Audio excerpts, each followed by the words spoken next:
오늘의 사연을 시작하겠습니다. 안녕하세요. 제가 잠깐 일 때문에 해외에 거주하게 되었던 적이 있습니다. 그때 있었던 일이고 저한테는 아직도 잊을 수가 없는 기억이에요. 제가 예전에 다녔던 회사는 규모가 그렇게 크지 않은 중소기업이었습니다. 그런데 회사에 문제가 조금 있던 회사였던 거예요. 저는 그런 것도 모르고 그냥 다니고 있었습니다. 어느 날 평소처럼 출근했는데 회사 문은 잠겨 있고 수많은 사람들이 저를 찾아와서 사장 어딨냐고 하면서 제 멱살 잡이까지 하는 겁니다. 알고 보니 사장은 투자금 명목으로 사람들한테 돈을 뜯어내다가 그 돈을 들고 해외로 날라버린 상태였어요. 뭐 다들 그렇겠지만 그렇게 예상치도 못하고 저는 실업자 신세가 되고 말았습니다.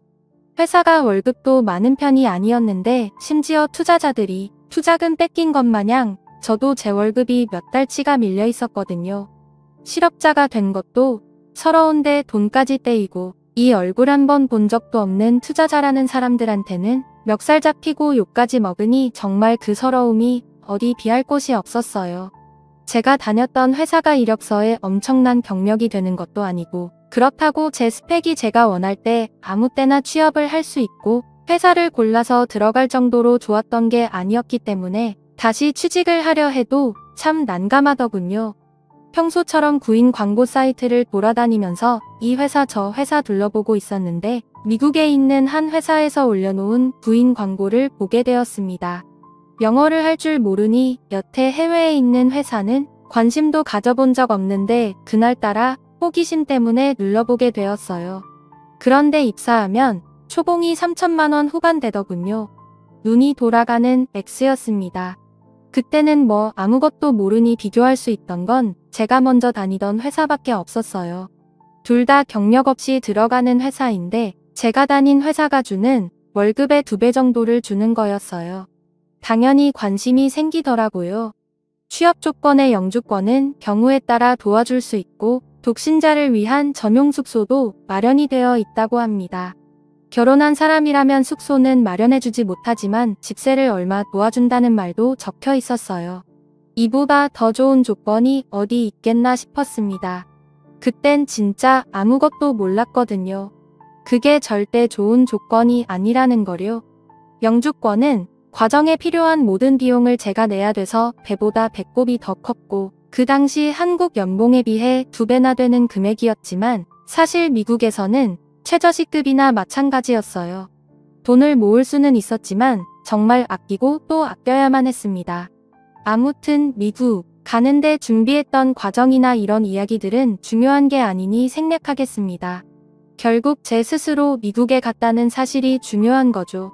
그렇게 제 돈 주고 비행기표까지 사서 미국으로 떠났고 취직 준비하면서 계속 연락을 나누던 부장이라는 사람을 공항에서 만나게 되었습니다.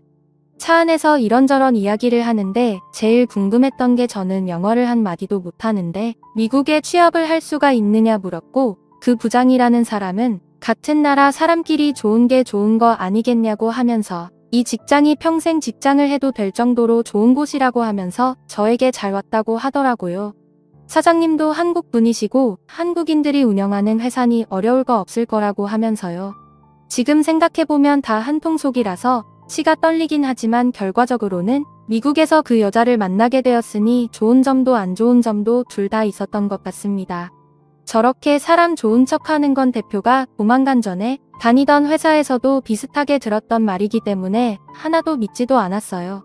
하지만 어쨌든 저는 당장 돈도 필요하고 이미 바다 건너 미국까지 왔으니 무슨 일이든 열심히 해봐야겠다는 생각이었어요. 숙소도 제공해주고 하는데 한 3년만 고생하면 1억 근처는 모으지 않겠나 하는 생각으로 열심히 해보기로 했습니다.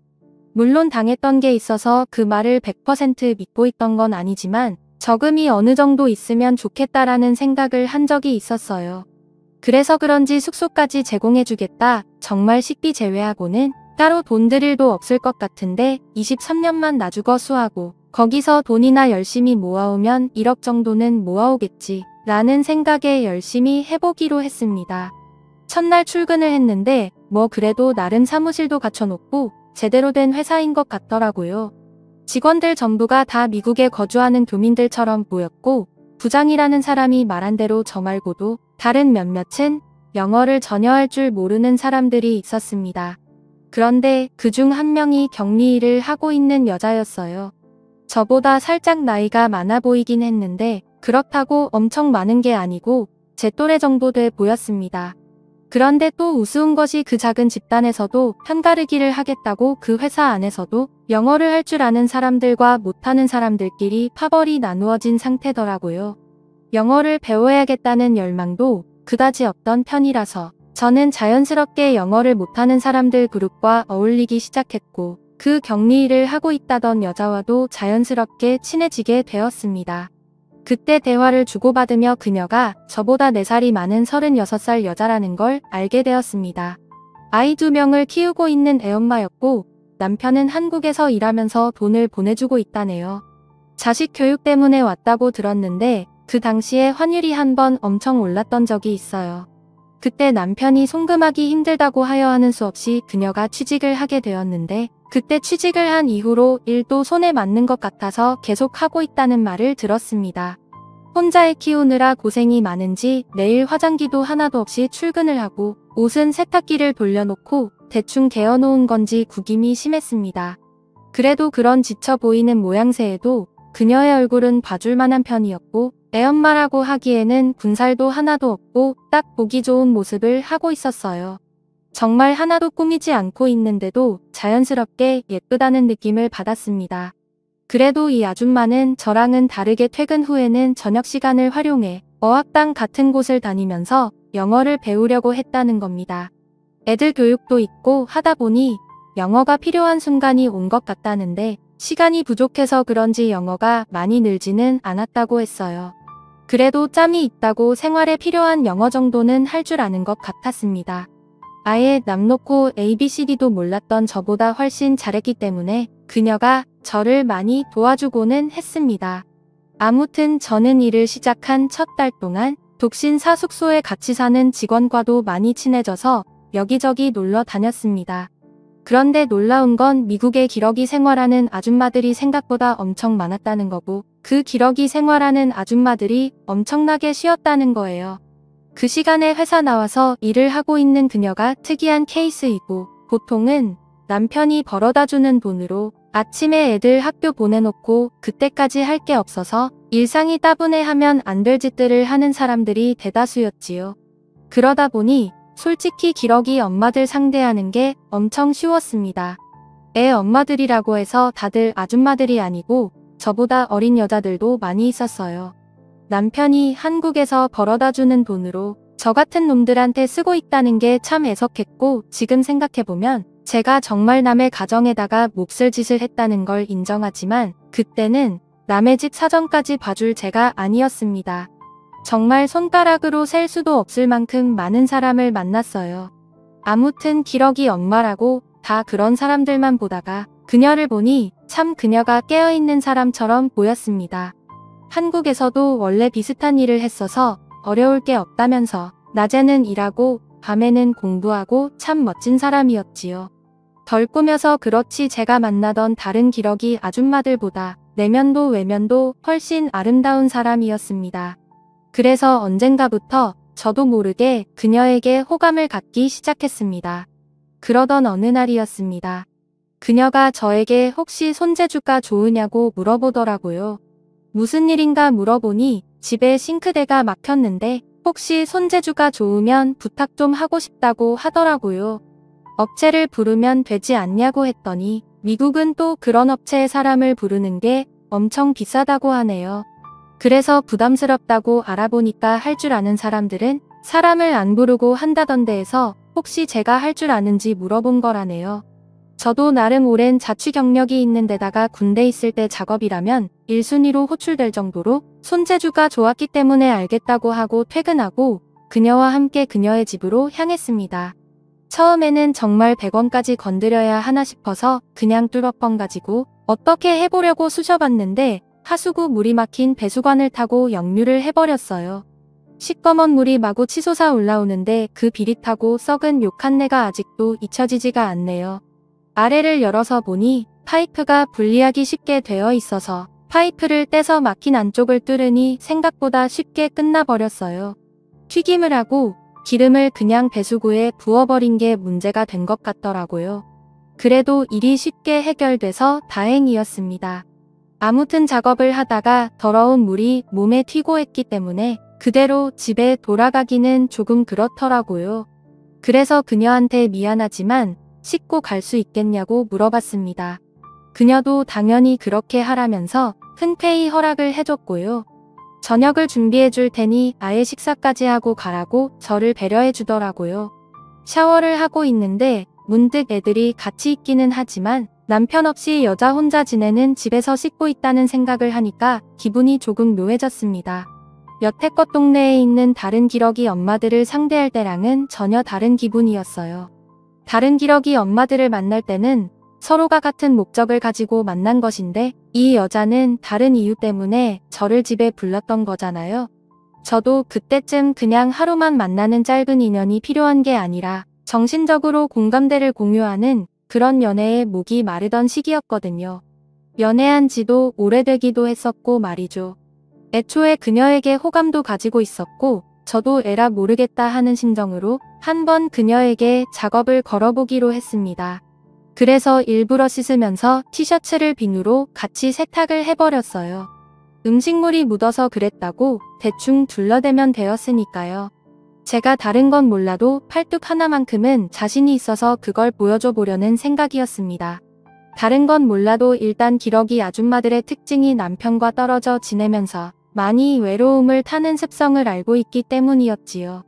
아무튼 그렇게 나오니까 식탁에는 식사가 다 차려져 있었어요. 마주 앉아 저녁을 먹는데 제가 예상한 대로 그녀의 시선이 제 팔뚝에 힐끔힐끔 꽂히는 게 느껴졌습니다. 사실 그녀도 아닌 척은 하고 있지만 오래 혼자 지냈고 그 기간이 힘들었다는 사실을 알 수 있었어요. 업자를 부르면 비용이 비싼 건 인정하지만 굳이 다른 사람이 아니라 저를 부른 이유도 대충 이유를 알겠더군요. 아무튼 아줌마 혼자 애 키우면서 살아가다 보니 지치기도 했고 응당 남편이 해줘야 할 집안일을 대신 도와주는 제가 생겼으니 그런 것도 좋았나 봅니다. 틈만 나면 저한테 사소한 것 도와달라고 해놓고는 저녁 먹고 가라는 게 일이었습니다. 처음에야 100원 뚫어주는 게 큰일이긴 하지만 이후에는 전구 좀 갈아달라부터 TV가 안 나온다고 해서 가보니 코드가 안 꽂혀 있을 때도 있었고 리모컨에 건전지도 안 끼고 뭐가 안 된다고 하는 일도 있었어요. 아예 나중에는 도와달라고 할 만한 게 없으니 독신자 숙소에서 밥을 챙겨 먹어봐야 얼마나 잘 챙겨 먹겠냐고 하면서 밥 한 그릇만 더 뜨면 되니까 시간 되면 아예 집에서 저녁을 먹고 돌아가라고까지 하더라고요. 그러던 어느 날이었는데 그녀가 이번에도 저보고 저녁을 먹으러 오라는 겁니다. 그런데 평소랑은 약간 달랐어요. 제 눈을 도무지 마주치지 못하더라고요. 그러면서 굳이 그녀의 아이들이 학교에서 2박 3일간 캠프를 가게 되었다며 혼자 밥 먹기 그래서 그런데 같이 먹을 사람이 있으면 좋겠다고 하더라고요. 저도 눈치가 아예 없는 사람은 아닌지라 그녀가 무슨 말을 하는지 단번에 눈치를 챘습니다. 여자가 먼저 그렇게 저에게 신호를 보내줬는데 눈치를 못 채주면 예의가 아니라고 생각했습니다. 그래서 그날은 그녀의 집에 출발하기 전에 아끼는 향수도 구석구석 뿌리고 출발했습니다. 아니나 다를까 그녀가 차려놓은 식탁은 평소에 차려주던 밥과 밑반찬이 아니고 차림에 제법 신경을 썼더라고요. 테이블 한가운데는 와인도 한 병 준비가 되어 있었습니다. 저도 그녀를 가정이 있는 사람이기 이전에 회사에서는 의지가 되는 직장 동료이고 제가 쉽게 생각하고 하루살이 인연을 보내고 있는 다른 여자들과는 다르게 한 명의 이성으로서 접근했던 여자였기에 저도 긴장이 다 되더라고요. 그녀는 당연히 이런 식의 만남이 처음이었는지 말도 제대로 못하고 벌벌 떨고 있는 게 눈에 보였고요.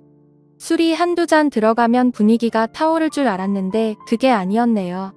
그녀가 생각보다 술이 많이 약했던 거예요. 술이 입에 들어가니 그녀가 그동안에는 한 번도 내색하지 않고 해준 적 없는 이야기를 해왔습니다. 자식들 때문에 미국에 와 있기는 하지만 자기는 다른 여자들처럼 형편이 넉넉하지가 않다고요. 남편도 돈을 그렇게 잘 버는 편이 아니라서 사실 지금도 남편이 보내주는 돈에 자기가 일을 해서 번 돈까지 다 합쳐야 생활비가 충당이 된다고 하는 겁니다. 퇴근할 때까지 옆집 노부부가 애를 봐주고 있는데 그 돈을 주는 것만 해도 허리가 휠 지경이라고 하면서 신세한탄을 하기 시작했어요. 너무 힘들어서 다 포기하고 한국으로 돌아가고 싶은데 아이들이 영어 한마디 하는 거 들을 때마다 그걸 보고 참고 살고 있다고. 그런데 요즘 들어서 너무 힘들다고 하면서 울먹이기 시작하더라고요. 눈물을 펑펑 흘리며 울고 있는 그녀를 보니 마음이 안쓰러워서 그녀의 옆으로 가서 그녀를 달래줬습니다. 그녀도 오늘 저와의 시간을 기대한 건지 가까이 가서 보니 퇴근한 이후인데도 회사에선 하지도 않았던 옅은 화장을 하고 향수도 은은한 거를 뿌려놓았더라고요.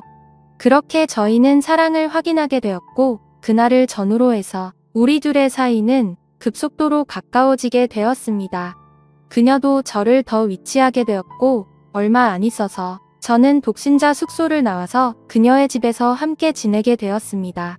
그녀의 남편에게는 미국에서 생활비가 모자라서 직장 동료인 저에게 월세를 일부 받으며 같이 지내게 되었다는 이야기를 해줬습니다. 그녀의 남편이 그래도 남자가 같이 사는 건 조금 그렇지 않냐고 부담스러워했지만 그녀가 돈이 모자라서 그러는데 어떻게 하냐고 지금 나 의심하는 거냐고 하면서 강하게 나가니 남편도 더 캐묻지는 못하더라고요. 나중에 가서는 아이들도 아버지의 자리가 필요했는지 저를 삼촌이라고 부르면서 잘 따라줬습니다. 그렇게 그녀하고는 제가 목표한 3년을 채울 때까지 거의 부부나 다름없이 함께 살았어요. 사실 그녀와의 추억은 정말 잊을 수 없는 아름다운 추억입니다. 그때는 그녀가 남편이 있는 걸 알면서도 연애를 시작했고 저는 그동안 그 사실을 망각할 만큼 진심으로 그녀를 사랑했었거든요. 부부처럼 다투기도 많이 다퉜지만 서로 많이 아껴줬습니다. 제가 한국에 돌아갈 때가 되면서 그녀는 결국 제가 아닌 한국에 있는 남편을 택했지만요. 저도 그때서야 제가 큰 잘못을 저질렀다는 걸 깨달았습니다. 한국에서 열심히 돈을 벌고 있는 그 남편에게 말이죠. 그녀는 저를 잠시 지나가는 인연으로 생각했는데 저는 그녀의 남편에게서 그녀와 그녀들의 아이들까지 뺏어올 생각을 하고 있었거든요. 저의 착각으로 끝나버렸긴 하지만요. 그 뒤로 저도 사람을 잘 못 믿게 돼서 독신주의자로 살고 있습니다. 연애는 하고 있기는 하지만 결혼은 하지 못할 것 같아요. 앞으로도 평생 쭉 저 혼자 살겠죠. 하지만 이해합니다. 이건 다 제가 지은 죄이자 지난날에 대한 업보라고 생각하려고요.